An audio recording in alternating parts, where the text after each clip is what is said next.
That's how people learn, is they connect through story. I wanted to write a book that would help my clients, help anyone get better at being a leader, get better at building a high-performing team and a positive culture. Hey, welcome to a podcast where dreams meet determination and success is just around the corner. I'm your host, Suzanne Taylor King, and I'm here to help you unlock the full potential of your business and your life. Welcome to Unlock Your Way with STK. Let's unlock your path to success together. Good morning, everyone. Suzanne Taylor King here for another episode of Unlock Your Way with STK. Can't wait for today's conversation. Sean Murray is a high-performance coach to leaders and executives, also a culture innovator, and more importantly, an athlete, an Olympic athlete. Welcome, Sean. Thanks, Suzanne. I'm happy to be here, and I appreciate the introduction, although I do want to say I wrote a book about Olympic athletes, but I don't know if I can put myself in the category of an Olympic athlete. Although I like to run and do some things, I did write a book about an Olympic team, which I hope we talk about today because just coming off of the Olympics, I think people are still feeling that kind of glow of watching the Paris Olympics, and we have the LA Olympics coming up, And yeah, I learned a few things about what it takes to win a gold medal. Yeah. Well, and I want to just say, I want to explain how we met, because the synergies and the commonalities I often explain to my clients and my tribe. Doing things outside of your work, meaning outside of networking, outside of posting on social media, is where you're going to meet the best people that are in alignment with you. And I talk often about the learning community, lattice work, and how there's not really, it's not a networking thing. And we met in one session of that, and I looked into you and then asked you to be on the podcast. We were scheduled because of my surgery. Total other story, right? But what was incredible to me is the similarities in the two of us as coaches, as athletes. My son's name is Sean. Your sport of choice is volleyball. That's his sport of choice. And when I mentioned to you about him trying out the volleyball team, your book came the day he made the team to my house. That's great. And when I showed it to him, he was like, "Oh, well, it's funny that it came today." I said, "Oh, not funny. Look at the guy's name who wrote it." And he was like, "Whoa. I guess I have to read it." And I handed him the book and I said, "You read it first and tell me what you thought." Then he actually crafted a couple questions for you, even though he's still sleeping. Right. A couple questions for you. You're open to that. Oh, that's wonderful. I can't wait to hear. Yeah. I tell us a little bit about, we'll skip volleyball for now, but tell us a little bit about how that led you to the career of coaching and high performance habits. Well, my connection to volleyball actually comes through my father. And so it's kind of neat that you're telling me the story about your son, and the fact the book showed up on the day he made the team and everything. And because there's an element of this book about mothers and fathers and sons. And because it is a book about the men's volleyball team. And it's the 1984 team. And so the connection to this story is that my father was the team psychologist for the 1984 team, along with a colleague of his. Mm-hmm.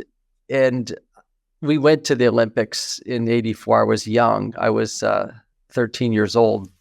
The Olympics were in Los Angeles, and I got to see a team up close go through the course of the Olympics and eventually win a gold medal. And I knew a little bit behind the scenes about what was happening around building a team, building a culture, alignment, getting a team to play at the highest level. Didn't fully understand it at the time. I was pretty young, but being inspired by that team, being inspired by my father and his work, I ended up going into this field that you and I are in, Suzanne, of whatever we want to call it, organization development, leadership development. And that's what inspired me into the career I am today. And then later, in life, about 6 years ago, I was inspired to write the book about that team through some other events and everything. So yes, this volleyball did play a role in me getting into organizational consulting and leadership development and coaching. And I was inspired by my parents in some way. And it's been a wonderful journey. Yeah, I think what stood out for me, and my son's first question was, how did your dad and the connection to volleyball influence you seeing it as a leadership opportunity, or the skills that are involved in volleyball are the skills that are involved in business? And that connection, my son saw it and I saw it when I was reading the book. How did that inspire you? Yeah, so it's interesting how these things develop. Early on in the early 1980s, before the Olympics, 2 or 3 years before the Olympics, about 2 years before the Olympics, this Olympic volleyball team had went on what's called an outward bound course. And, it was through a mountainous region in southeastern Utah near Moab, the Abajo Mountains, in the middle of winter. And that made a big impression on me. At the time, I didn't really know why a volleyball team was going hiking in the snow in the middle of winter, snowshoeing. And, my father told me about this. He was part of the working with the coaches and the players, and a series of decisions were made that this was a good step towards winning a gold medal. They didn't know they were going to win a gold medal, but a good step towards building team cohesion and getting this team to play at the highest level. And so in the back of my mind, that I always wondered, well, what's the connection there? Why are you taking a team and taking them through a wilderness course when they're trying to get better at volleyball? Volleyball's inside. Most of the players were from Southern California. They grew up on the beach. They didn't particularly want to be out trudging around in the snow in the middle of winter. Yet somehow I believe that event helped them in some way. And the coaches thought the same thing. And so that little experience, got me thinking about, what is it that gets a team to its highest level? And so later, as I go through my career, I'm doing a lot of work in this field, and I started to understand more about their story. I hadn't done all the research yet, but when it came time to, later, the reason I wrote the book is my wife gave me another book called Boys in the Boat, which your network or those listening are probably familiar with Boys in the Boat, because George Clooney produced the movie that was made. And the book is everywhere. I mean, you go into an airport bookstore and you can't get away from the book. It's a great book. It's about the University of Washington crew team in 1936 that eventually wins a gold medal at the 1936 Berlin Olympics, the so-called Nazi Olympics, where Hitler was presiding and all that. And it's just a wonderful book, but it got me thinking about the power of story and how in what we do, Suzanne, that story is so important, and that's how people learn. Is they connect through story. And it occurred to me I wanted to write a book that would help my clients, help anyone get better at being a leader, get better at building a high-performing team and a positive culture, and become the best possible team they can become, maybe even the best team in the world at what they do. And so what better way to do that than to study a team that had actually done it? And because of my father's connection and because of that little fact I had buried deep down inside, that I knew they'd gone on this Outward Bound trip, which was a 3-week course. This was not just a 2 or 3 day. Oh, no, they were no joke. I had friends that did that in high school and college. And I was like, no, thank you. I'm not doing that. Yeah, not everybody wants to step into that. And No. when you do, you often grow, right? So anyway, so that's sort of the roundabout way about how I came to write the book, my father's connection, and just a little bit about the very fascinating journey that this team went on to win a gold medal. Yeah. And how did that affect your athleticism, being exposed to that at a young age? Did it give you a love of, I mean, maybe not just volleyball, but other sports, being fit, being active? How did that affect you growing up, having that exposure? I think it did. I've always been very active, and being at the Olympics in '84 was a life-changing experience. Mm-hmm. If you have an opportunity to go to an Olympics, it's a wonderful celebration, bringing the world together, and you get a chance to see athletes performing at the highest level. It's very inspiring. I hope to take my family to the LA Olympics in 2028. We in this country, we have an opportunity coming up. It's not easy to get to some of these countries for Olympics, and financially, logistically, but every 30 years or so, it seems to come back to the United States. And I'm really excited about 2028 in LA. And, the closing ceremonies were just a few days ago in Paris, and they did a little montage of bringing the Olympics back across the land over here to, on the West Coast. I'm based in Seattle.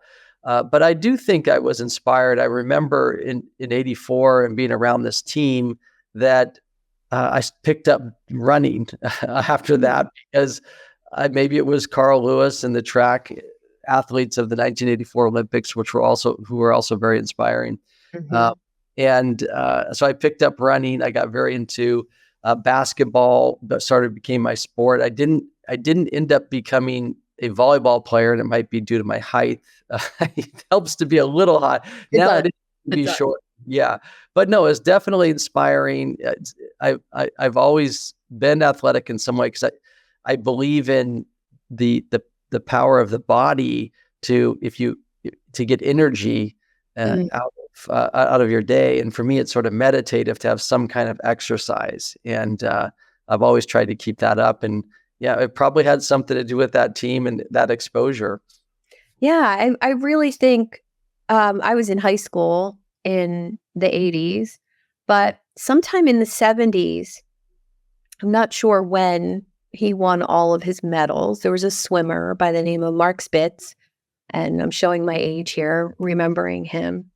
And he stood out to me. Not only was he handsome, but he had this mustache, right? And it was like this Tom Selleck mustache. And my mom just thought he was dreamy. And so that was like contagious. But I was a swimmer.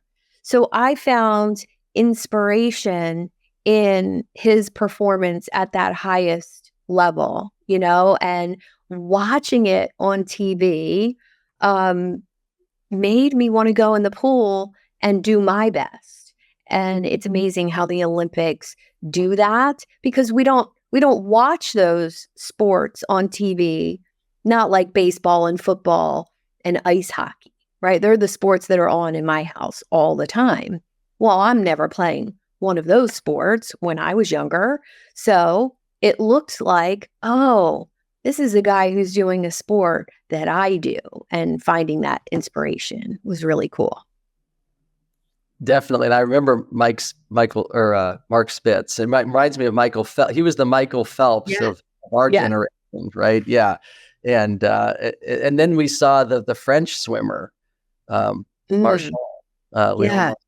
who looks like he could maybe do something similar in LA in 2028. But Yeah. I love that story, Suzanne. That's very, I definitely agree with that. Yeah, I think it's always, good to find inspiration in something. I think that's people are just so amazing, and I'm always curious about other people and where they get their inspiration from. I think that what was really cool about meeting you and reading your book and the synergies involved. And I think one of the things that stood out in the book to me was communication. Um, Communication to me is threefold. It's visual, it's auditory, but it's also a feeling in leadership that, personally, I want to be the leader that people get to follow, that they're lucky enough to hire. I don't want to be the one that they feel they have to. Yeah, well, good leaders earn that respect. Yeah. They earn that the right to have followers because they're out there in front. They're doing it. They're living it. They're accountable. They're responsible, and they're communicating. Communicating is a critical part of that. When I did the research into this team, I learned a lot about the coach. I had known the coach a little bit before. His name was Doug Beal.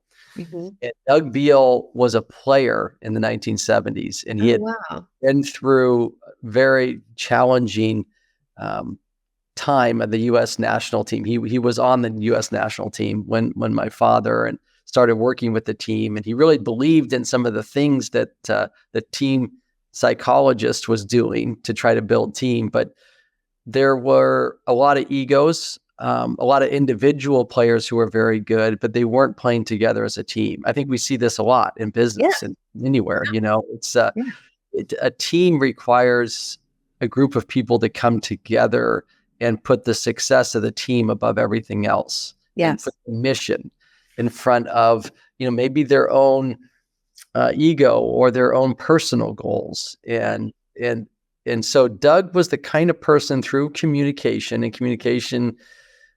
He had to find his way, but through communication, dedication, and being very deliberate about getting the right people on the team, he was able to forge a team. And by saying getting the right people on the team, I think another element that Doug Beal and USA Volleyball discovered through their, I'd say, severe underperformance in the 1970s was the best volleyball team in America is not comprised of necessarily the best volleyball players together on the court. Wow. It's the best players that play together as a team. Wow. Such a team sport. And you could go to LA on the beaches or to some of the great college programs at the time and find incredible players, talented players. They could jump higher. They could swing their arm faster. They could dig a ball or what have you. But not all of those players really knew how to play as a team. And so what Doug and his assistant coaches and through the help of my father, what they had to do is figure out who can really buy into this system and find the best players that play together as a team. And that's the team that ended up going to the Olympics in '84. And communication was important. I'll just say one more thing about communication. I think feedback is a critical part of communication, and it's often a part of communication that we don't lean into or embrace because it's sometimes hard. You have to have difficult conversations. Sometimes we don't want to hear feedback about ourselves, or sometimes as leaders, we fear giving the feedback because we don't know how someone's going to take it. We don't want to hurt their feelings and so forth. And the same thing on athletic teams, often between, say, the coaches and the players, there needs to be feedback both ways. Of course, the coaches are conditioned to be giving feedback to the players often, but what's not always standard is for the players to give feedback to the coaches. And what Doug and his team were open to was getting feedback from the players. And what my father helped establish was a process where the players could give feedback. What are the coaches doing that is actually helping them, and what are the coaches doing that they feel is not helping them develop as a team? And sometimes the coaches had to hear that. They'd often write it down on little 4x6 cards. My father would have the players write down, give some feedback to the coaches, and then he would read it and then feed it back to the coach. At first, it felt uncomfortable. It wasn't something that they'd been through before. It's like, as a coach, it's like, I give the players feedback. They don't give me feedback. Come on, Right. But Right. they came around to it. It became an important part of the team, and it just feeds into what you were saying about communication. Yeah. Well, I see the connection between you working with a company on this, because I know feedback for me as a coach is number one. I beta test everything I do with a group of trusted people that I know, maybe not know super well, but I always have a group, or at least a couple individuals, experience what I do, get feedback. And it's interesting that you say the other way, because I just immediately thought of a group I had, and I have feedback for two of the members, how they could get more out of the groups that they are in. And it could be as simple as, don't multitask when you're in a group environment. Take better notes and don't talk as much. But we don't give that feedback the other way so many times. How has that helped some of your clients today, getting it in both directions? Well, in organizations where you often don't see as clear communication on the feedback channel is leaders getting feedback on how their behavior, how their words, how their actions are impacting the organization. And so what we try to do is establish a culture where it's okay for information to flow back through up to the leaders, and the leaders are open to it. You have to be aware enough and have enough humility to know that everything you're doing may not be having the impact you think it will not all be positive. And so I try to work with leaders to be open to listening to their employees about what's working, what's not working, be open to adjusting and trying new things, and having the humility to know that there may be things that they're doing that are having some kind of a negative impact that they want to course correct. And good leaders want to know that and are willing to listen and accept that, and are not so tied up in their own ego that they can't listen and adjust. And so that's important. And just, organizations in general need feedback, need to be constantly adjusting to feedback from their customers, right? Feedback from their partners. If you're a high performing company, you're gonna have those channels. You're gonna listen. It doesn't mean that everything that comes in is 100% valid, but having those channels open just makes you better. Yes. And it spurred a question within me, like the first time that's happening within an organization, do you find that it has to be anonymous feedback back to the leader the first couple times so that the team or the employees feel that psychological safety in being honest with the feedback? Yeah, it's not a one size fits all, and there's so many organizations that it depends a lot on the context. And if you do have a leader that's built that culture and has the psychological safety, and it's a lot easier for that information to come from a person that they know who it is, individual, and not necessarily anonymous.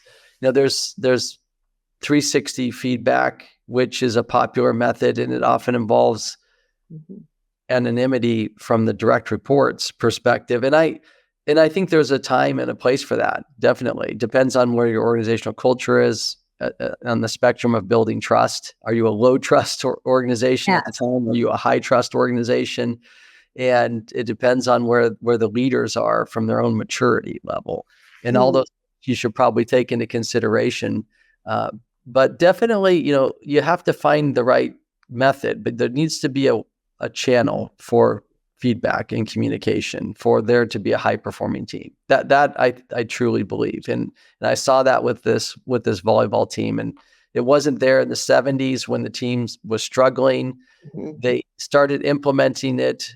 It even came out, well, communication was further fostered in the Outward Bound experience and then other initiatives that they took on as they got closer to the Olympics to increase the communication, and it helped them become a better team. Mm. I think the Outward Bound experience stands out to me because when you put somebody through something that requires something outside of their comfort zone, California kids in the mountains in the snow, like immediately, resilience is going to kick in. There's going to be a little toughness involved. I read a book not too long ago called Comfort Crisis by Michael Easter. And it was basically, in today's society, we're so comfortable physically that it's hard to push out of your comfort zone emotionally, work-wise, because physically we're so comfortable. It's 90 degrees outside here today, and I'm standing here and it's 72 degrees. And, from my hot coffee that I warmed up before the call, like everything is so comfortable for us. And that getting uncomfortable, I think, is the conversation for teams and leaders. Really, what are your thoughts on that, pushing out of that comfort zone? Well, it's a great insight, because what was happening with this team, one of the reasons the coaches decided that it was a good idea to go on this Outward Bound course was to make the players a little uncomfortable, to get them out of their comfort zone, to get them into an environment that's different, that's challenging, to build resilience, and go through a shared experience like that's an important part of the team. There's also, you can look at it from an individual perspective of maybe go try something you've never tried before, a marathon or some kind of endurance test for yourself. But for this team, it was a matter of recognizing that they weren't playing together at the level they could. And the diagnosis was trust and resilience. They had a history of being very competitive for the first few matches, but then not quite being able to win that final match, and then spiraling down and losing the match. In volleyball, as you've probably seen your son's games. Mm-hmm. There's a momentum swing. There's huge momentum swings during. Oh, it's so emotional. It's like one team is, just can't seem to make a mistake, and the other team can't seem to do anything right, and then it switches, and you have to be able to control that. It is about resilience. It's about toughness. It's about sticking together. The coaches didn't think they had enough of that, and they thought, well, what could we do? And the idea came up of a shared significant life experience. Beautiful. And in fact, the first idea was to have them go through boot camp together. They actually went out and reached out to the Marines, because there's a Marine base not far from San Diego where this team was based. Yes. And I don't know what would have happened in that alternative universe if they'd gone to boot camp together, but that didn't work. I think the Marines said, no, we're not in the business of taking athletic teams through our boot camp. But they did find Outward Bound, and Outward Bound is a very interesting organization. That is what they're about. They're about building resilience and both personal and with team. And they designed a course. It's not so much that Outward Bound guides people through that's not what it's about. It's about teaching people to survive, teaching them how on their own, through their own knowledge and learning and toughness and building resilience, that they learn to survive in very inhospitable environments and challenging environments. And that's exactly what this course was designed to do. the players wanted to go to Malibu and camp out on the beach for a week. Yeah. Or go sailing in Hawaii because someone had and it's like, no, we want to get you out of the beach and into something totally different. And that's where that came, the idea of going to a winter type experience. Yeah. Thanks, Con, for your comment.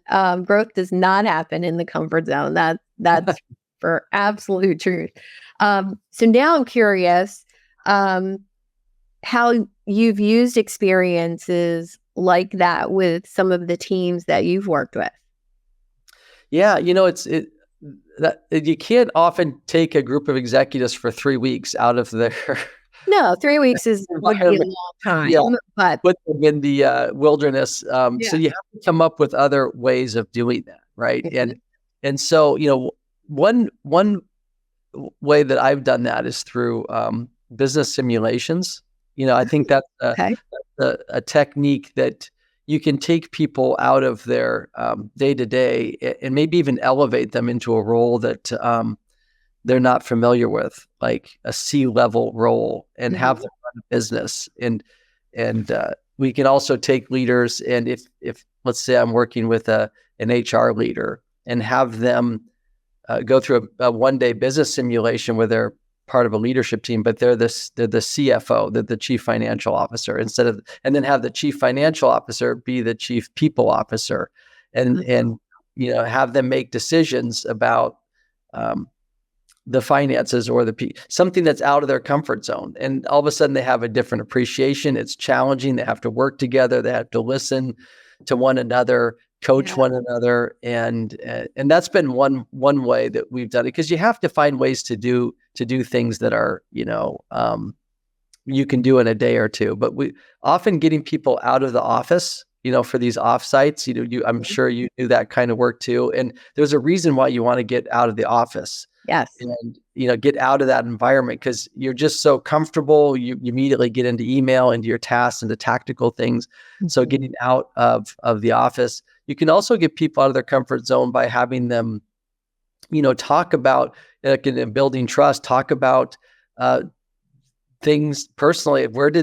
How did they build resilience in their life, or what challenges did they overcome in their life, and starting to share those things. That's sort of like emotionally out of their comfort zone. And so there's various techniques. I've done some ropes courses and things like that too. When you can, anytime you can get out in nature and just do a hike on an offsite. I take groups to Skamania Lodge, which is in southern Washington, on the border between Oregon and Washington, on the Columbia River Gorge. And there's all kinds of hikes around there. And I find that getting them out, getting them on a hike, and then debriefing it and talking about just being in nature, it's amazing the connections and what people will, how it will help them, think differently and hopefully have a refreshed look on their business when they just get out into nature.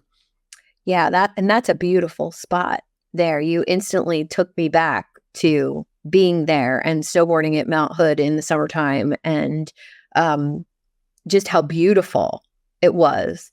And I can't imagine what that would be like to take a group of my clients on an adventure like that. I've dreamt of having a surf trip in Costa Rica where we mastermind your business and we surf in the afternoon. We mastermind in the morning and do yoga and mastermind and then go surfing in the afternoon. I'm like, sign me up. I need to figure this out because I want to do that. So I know if I want to do things like that other entrepreneurs, business owners need to get out of the office, whether you work from home or not, and have fresh eyes on your business when you come back, which has always been key for me. About 5 years ago, I was challenged by a coach that I had to go away on vacation without my phone.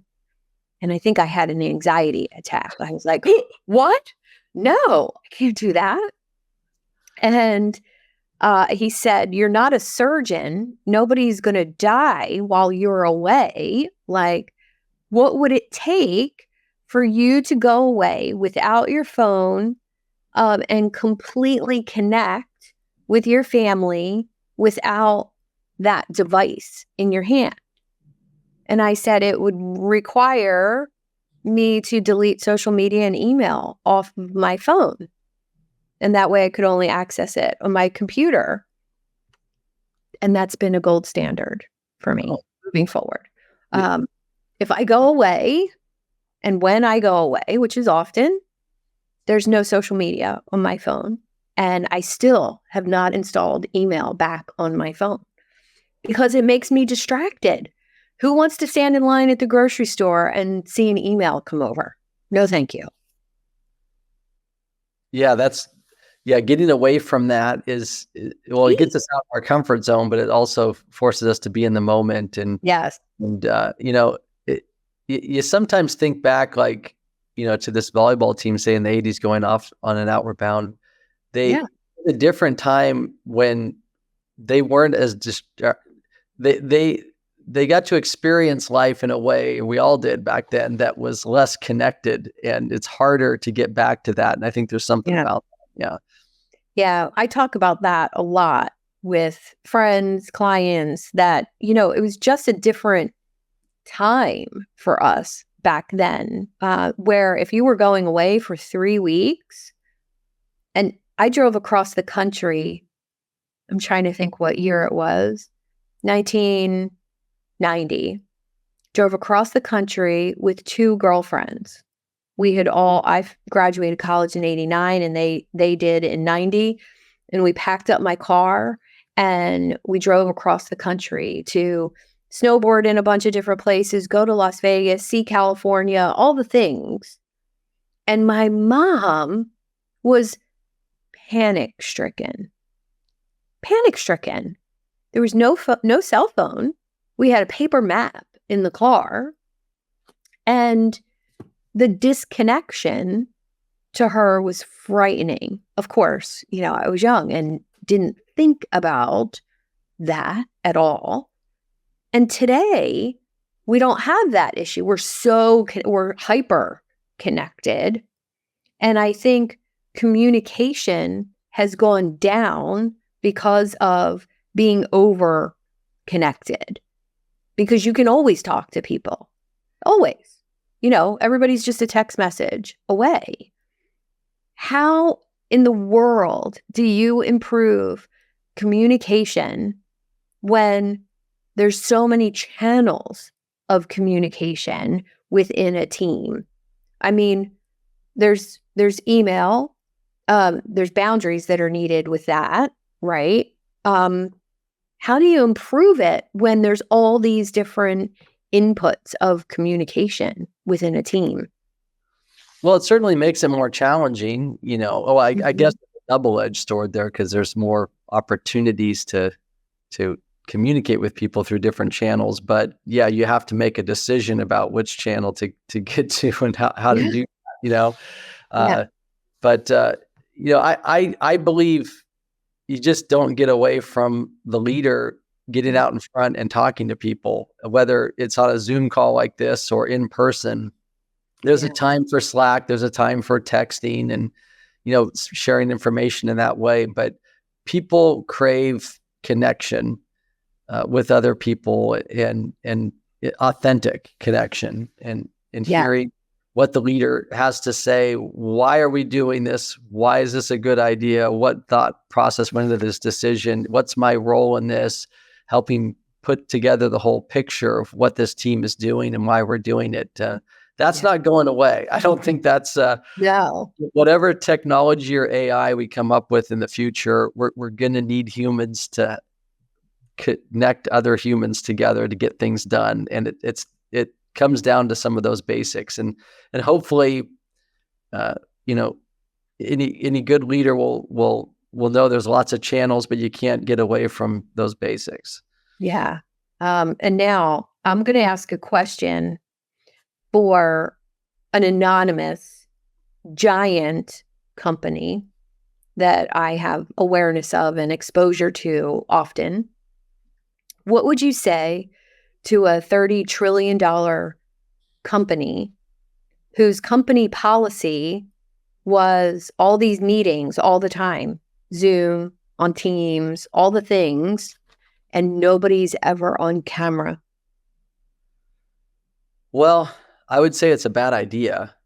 Thank you. I would say it's a bad idea. Thank you. I didn't prep you before for that answer, so thank you for that answer. Yeah, there's something about humans connecting by looking at each other and looking at each other in the eye and seeing our facial expressions and understanding a little bit more about who we are from a human perspective, and not just the words coming out of a box. I know I've seen cultures like that, and doing some training and work with organizations where you get on a Zoom call and all of a sudden the cameras are all off or they never even come on, and I always try to use a little humor to try to get people to get back on the screen, because I know if it's going to be an effective meeting, if we're going to really get a good use of the time that we have together, that we need to be present. And otherwise, what are we doing here? Yeah. I even say that in some workshops that I host, when people join and they're not on camera, I say, look, one of the magical things about what I do is I bring great people together. And if you're off camera, nobody can get to know you. You can't meet anybody. So you're just here listening to me. And part of the magic in what I do is the actual connection to other people. And I just think it's so important. I wouldn't want to work with a client who I had never seen and experienced their energy, body language, and eye contact and all of that. I couldn't help them as well. Absolutely. So to me, it just makes sense for human connection. And thank you for having an opinion. I appreciate that. Well, thank you so much for being here. I want to dive into a little bit of what you're currently working on in your business and basically promote yourself and tell us how to get in touch with you. Yeah. So my company is called Real Time Performance. I work with organizations, large and medium-sized organizations, mostly around building a high-performing culture, helping teams become high-performing teams, and also working with individual leaders and helping align culture with strategy and brand is another area I work in. And I have a number of leadership experiences that I can bring to teams and to organizations. I mentioned one, this business simulation. There's a business simulation that I run. It's a 1 to 2 day program where people come together and teams of 4 or 5, and they run a business for a day, and they do the financial statements and they make decisions. And it's sort of like for airplane pilots that have to get into the flight simulator every 6 months with the FAA, but we do that, in a business simulator, and they get to see what it's like. Because I do believe in learning by doing, and not just in a book or theoretically, that you get out and you learn, and you, based on your own actions, you come to an understanding of how the world works. And so getting leaders to do that. I love that so much. And I can't wait to hear more about that and how to connect people to that experience, because the value in actually doing, theory is great. I've read 100 books this year and 100 last year, and theory is wonderful. But if you don't put anything into action from all of that theory, and I need to practice things before I actually do it, it's genius on your part what you've created. Yeah, it's a wonderful experience, and we've also developed a program on decision making, which I think is a very challenging skill in this environment that we're in. The technology we talked about earlier, the advent of AI, a fast-moving environment that we find ourselves in. How do we make decisions? And decision making is an important part of leadership, an important part of culture for an organization too. How culture facilitates decision making. So we call that decision mojo. and helping people get Good. go back. And so that's another area of expertise that I've developed over the years. So yeah, thank you for inviting me on the show. It's been wonderful. The writing the book and studying the team, Olympic team, has helped me pull out some lessons of what it takes to really be the best in the world and to build a great organization.